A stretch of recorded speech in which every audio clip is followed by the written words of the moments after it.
اگر شوہر کی زبان سے نکل جائے بیوی کے بارے میں کہ تو میری بہن جیسے، کوئی بات نہیں انشاءاللہ۔ ہاں اگر نیت یہ کرے کہ میرے لیے حرام ہو تو پھر زہار ہو جائے گا۔ ہے کیا ویسے منہ سے نکل گیا؟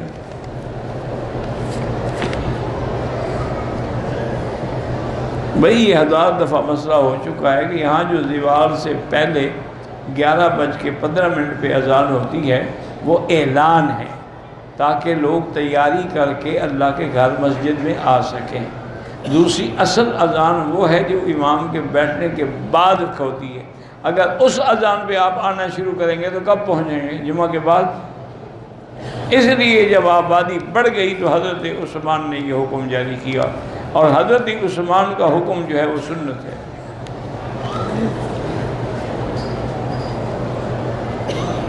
کہتے ہیں کہ یہاں پر مدینہ بوٹی یا نبی بوٹی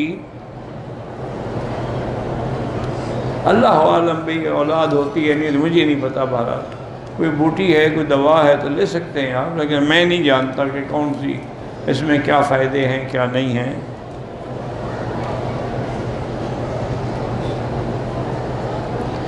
ہاں جنت البقیع میں لوگ جا کے قبروں پہ بیٹھ کے پڑھتے ہیں، وہ بھی درد ہے، آپ پڑھ کے ان کو ثواب بخشیں تو وہ جائز ہے۔ اگر حجر اسود کو ہم نے اشارہ کیا لیکن ہاتھ لگا نہیں تو چومنا ضروری نہیں ہے۔